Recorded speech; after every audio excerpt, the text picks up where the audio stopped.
Hello and welcome back to Don't Watch That, a series where I watch movie, talk movie, then tell you whether you might want to see movie, mostly horror. If you enjoy this video, please be sure to like, sub, and do all of the things, or just show it to a friend. 2022's Barbarian had a kind of stealthy ad campaign with a littering of different posters hitting the internet around the same time, interviews, but not much in the way of trailers. This is for good reason, as the film has many twists and turns, and even though I'm not going to spoil the movie, some of the limited images from the first part that I've hand-curated like a film artisan may contain minor spoilers, so I implore you, if you think this movie might tickle your fancy, go ahead and go watch it. Then come back. I'll wait.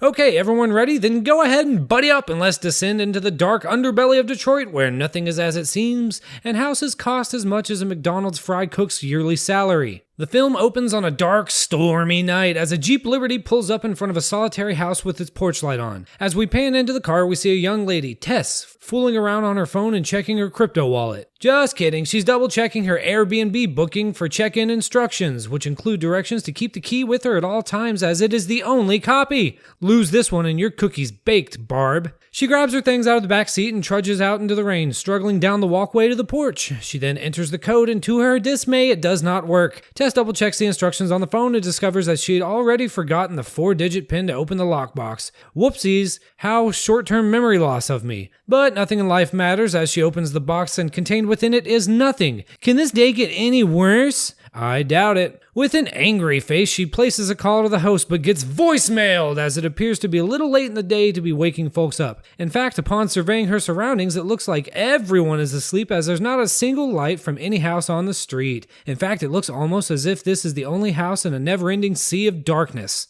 Defeated, Tess goes back to the car and is just about to give the host a 1-star rating, as is her right as a consumer, when she sees that there is a light on inside the house. Her house! Someone's in there right now scrubbing their crusty ass with the complimentary soap, and she's not going to stand for it. She marches right back up and starts spamming the doorbell with the fury of 1,000 fingies. To our surprise, Bill Skarsgård answers the door. The internet's favorite sexy clown, everyone. I thought this was a nightmare, but it must be a dream. Who are you? She asks. Who are you? He replies in what is surely the least productive conversation to ever happen on this doorstep. She confirms the address and tells him that she has this place booked and wants to know just what in the hell is going on here. Pennywise says that he has the place booked, so I don't know, man. Tess hands him the phone so he can see the confirmation, and he accepts it, taking a gander, even scrolling a little bit in order to receive the full breadth of the information. If I ever handed my phone to somebody and they just started scrolling away, I'd probably instinct punch them in the mouth. Sure, why don't you check my camera roll as well? I went to the Smokies 2 years ago and got some absolutely astounding shots at a local pancake shop. The dancing clown invites her in out of the rain so they can discuss the matter further and suss out exactly what kind of miscommunication has occurred here. Tess apprehensively takes a step into the house and the title of the film appears just oh so aesthetically. So Tess immediately goes into detective mode, thinking surely this can't happen. 2 people can't book the same place on the same day, right? This guy says he booked the place on a different website. Sure he did, okay. In the meantime, however, Tess is going to hop on the phone and make some phone calls and get this whole dumb thing sorted out and get some sleep. But first, she's got to take a leak, so Bozo shows her down the hall where the bathroom is located. During which time, he's going to pull up his resi to show that there's no bamboozling or gongoozling going on. As she locks herself in the water closet, he kind of lurks around the corner looking after her. So Tess sits down and lets the dam break loose while perusing through Giggles's Manscaped starter kit, kind of seeing whether he's really settled in here or if he's telling a tall tale. There's an electric toothbrush plugged up, which kind of seems to be everyone's bottom line in this movie. Well, he's got the toothbrush plugged in, this guy must be legit. As she exits and comes back down the hall, Grok jump scares the shit out of her with his phone. She catches her breath and looks at the information, and against all odds, everything seems to check out. Tess says she'll find another place to go since he was there first, so she plops down on the couch and begins surfing the internet looking for another room to book. During the intensive research, Slender Man mentions that there's some tea over here in the kitchen,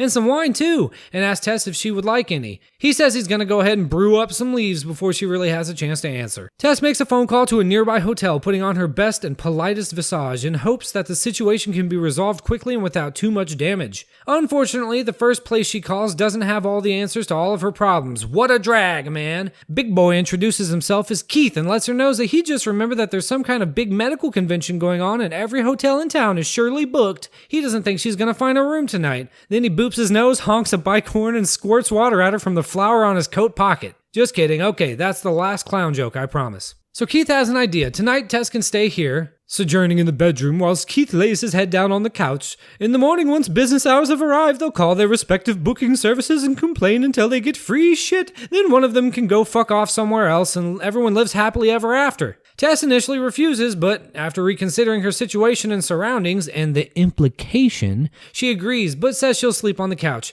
Keith is the ultimate gentleman and says, "Hell no, girl, my mother didn't raise no dolt." Chivalry is alive and well as Keith drags in Tess's bags from the apparent hurricane which is swallowing the area. She says he didn't have to do that after he's already done it. Classic. Tess has a weird thing about clean sheets and there's no spare bedding, so into the washing machine everything goes and the clock is ticking until sleepy time. In the meanwhile, Tess goes to check out the bedroom and peep where she's going to be accommodating herself for the night, and wouldn't you know it, Keith left his wallet on the dresser. Wasn't expecting company, I guess. She pops the bad boy open and checks his ID to see that he is who he says he is, and once again everything checks out. Maybe this guy isn't a serial killer after all. Or is he? Just in case, Tess takes a picture of the ID with the camera app on her mobile cellular device in case she ever needs to drop the dime on a motherfucker. This seems like a bit much to me, but I'm not a woman, so I don't presume to know the struggles they go through, and this is a kind of perilous situation after all, so I'll accept it. Tess goes out into the living room, passes Keith back his wallet, tells him she's gonna wash up, gonna wash her face,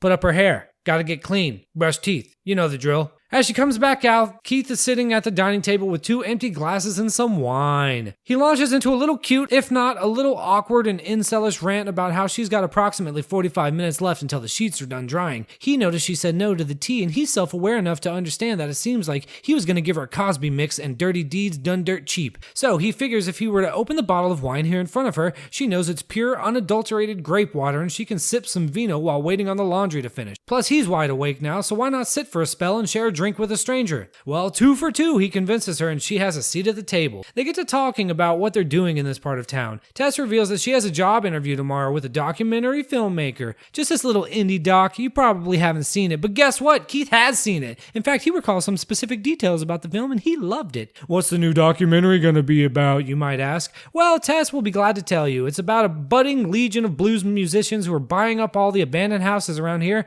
and making like a collective effort to turn the area into a musician-friendly collaborative zone. And wouldn't you know it, Keith is a founding member of the Lion Tamers, which I have to assume is part of the group of hippies she was just talking about. Incredulous, Tess asks him what he's doing out here, and it turns out that he's basically doing the very thing that she was just describing that the documentary's gonna be about. Wow! From down the hall, the dryer awaits them, ominously. Back in the front of the house, Tess enlightens Keith to the absolute facts of life. See, as a 20-something who just got out of a relationship, she now understands the entire human condition. Men are like this, women are like this. She's cracked the code. Keith, the consummate gentleman, pushes back a little but ultimately crumbles under the sheer weight of truth and starts coaxing her ego. Anyways, the sheet should be done by now, right? Yeah. Smash cut to a spooky ghost haunting the bedroom. Ooh, just kidding. It's Keith, showing Tess his perfected method of reversing a fitted bedsheet, which I didn't know was such a huge problem, but you know these creative types, always finding new ways to do regular old shit. So Keith makes the bed and stops just short of trying to tuck the lady in before bidding her farewell and retiring to the couch. They're both a little tipsy and both single and ready to mingle, and electricity is in the air. Tess takes a moment to smile to herself and everyone goes night-night. In the midst of a drunken slumber, Tess is awoken by a spooky creaking noise and wakes up to find that the door is open. Someone has opened the door. It's open! Never the detective, Tess creeps out into the living room thinking it had to be Keith. She approaches him on the couch and he appears to be under the grip of full-blown night terrors, so she taps him on the arm and spooks the ever-loving Christ out of him. Sorry about that. Hey, did you open the door? No. Did you touch me while I was dreaming of the upcoming Pennywise spinoff? Touché. Tess goes back to bed, feeling a little awkward about the whole situation. The next morning, the red wine got her like, whoops, overslept. She hurriedly gets ready and starts to head out before 2 realizations hit her like a ton of bricks. 1, Keith left a cutesy little note asking her to leave the key in the box so that they can reconvene this evening. 2, now that there's some light around, they've been staying in what looks like a COD map or a third world country. Cool? Despite being late, she still beats the young white documentarian to the interview, and it seems to go well. They have coffee and talk about documentary things, and it seems like Tess is gonna get the job. Outside, the other lady asks where she's posted up for the night. Tess describes the area, and a look of concern washes over the woman's face. Hey man, are you sure that's such a good idea? That's like a real rough part of town. Tess insists she's fine. She has a big, strong man to back her up now, so it's definitely not gonna be an issue moving forward. Just seconds later, she pulls up to the house and is pursued to the porch by a sprinting, screaming, unhoused maniac yelling that she can't go in there. She opens the lockbox and gets in the door with just seconds to spare. The old coot on the door doorstep, continuing to shout. She calls the cops and they literally go, "Lamau, we're busy. No one will be there to help you. Sorry." Tess, having the shit nearly scared from out of her, has to go potty, but realizes before she does the deed that there's no toilet paper. What a responsible young woman. Most people cross that bridge when they reach it. Way to be proactive, Tess. She goes snooping around the house, looking desperately for TP as if it was spring 2020. Finally finding some in the basement, she stomps down the stairs to grab a roll, but realizes the door upstairs is closing by itself. Tess dashes back up the stairs only to miss it by a second. Damn! She's locked in. Now who designed this feature, I wonder? All cooped up with nowhere to go, she realizes she left her phone out there on the table and she has the only key to the house in her pocket. Well, time to wait for her big, strong, lanky, kinda awkward buddy boy to return. She continues snooping and behind a stage prop looking old steel pail finds a rope that goes directly into the wall. She gives it the old tuggy-wuggy and it opens a hidden door in the basement wall. "Nope," she says upon surveying the secret entrance and goes back to sitting down on the stairs waiting for Chuckles to come back. Sorry. Curiosity gets the better of her and she designs a makeshift mirror system to shed some light on the situation in the spooky new area unlocked. She walks into the hallway, opens a door on her left, and is treated to an actual torture dungeon by the books, video camera, and everything. Holy cannoli, can this day get any worse? Probably not. "Lucy, I'm home. You got some splaining to do." As Keith comes back and wonders what the hell Tess is doing in the basement screaming. He forces open the window and she tosses him the key. He enters the house and Tess is on his ass. "Listen up, fucko. There's a dismemberation/molestation station downstairs and we gotta get the fuck out of Dodge." Keith, in typical male fashion, says, "Hey man, it's just a room in the basement. It can't be all that bad. What you're describing sounds like my dorm in college. I'm gonna have to go see this for myself." He asks Tess if she will at least stick around in case he too gets locked in the basement. Tess reluctantly agrees and Keith makes the number one mistake in a horror movie, then goes down to check the whole situation out. After a minute, Tess calls out to him, not daring to leave the door unattended again, not even for a second. Just a second later, when Keith doesn't respond, she leaves the door unattended again and almost gets herself locked up for a second time. She grabs the chair to prop the bastard open and heads down against her own better judgment to see what the hell this kooky young dreamer has gotten himself into this time. She goes back into the dungeon and Keith is nowhere to be found. Looking back into the hallway, she finds a second door even further down, leading to an even more terrifying second level of the basement, which looks like it was carved out of hell by the devil itself. No damn way she's going down there. Not in a million years. Not if it was the last hallway on Earth occupied by the last man on Earth. She hears Keith call from deep in there, so surely she doesn't. No, she doesn't. She starts down the stairs, not really thrilled about the whole situation, and that, my friends, is where I will be leaving the plot today. Going any further would be spoiler territory, and I implore you, if you're planning on seeing this movie, then you need to go ahead and go see this movie. There are twists and turns and reveals and returns, and it's no wonder why the ad campaign was so vague. Even showing too many stills from the film could potentially ruin it for you. So from here, like Tess,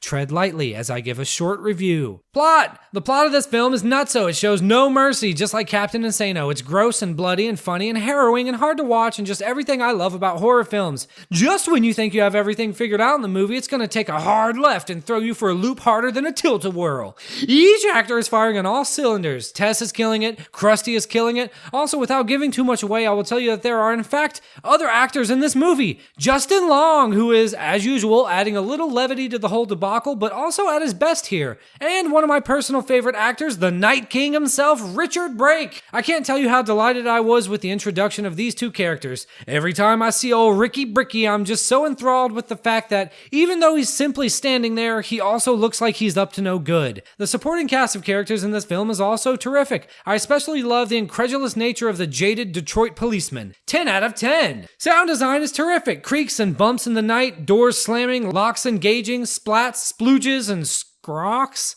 all in the right place and working effectively. The movie by and large has no soundtrack, and this is why the ambient sounds and Foley are so important. Other than people talking and sometimes screaming, all you hear is a team of experts telling the story with noises. Last but not least, the film is beautiful to look at, mostly straightforward shots of the action and surroundings, but always a slightly strange angle, with a bizarre kind of lens choice that leaves you feeling like you're back at home after a long day, but that something has been changed while you were gone. Great lighting choices, excellent work with the the colors, everything is well balanced, if not a little muted before the action pops off, but that is definitely by choice. Trust me, you'll see. So, to watch or don't to watch, for sure you're gonna want to watch this one, no question about it. This is one of the best movies I've seen this year. I just can't stop gushing about it. I would literally recommend this to anyone I see walking down the street. Just pop out one of their AirPods and say, hey, have you seen the terrific 2022 film Barbarian? If not, well then you're in for a treat. Then later recommend it to the folks in the holding cell with me. $5 rental on YouTube. It'd be criminal to miss this one.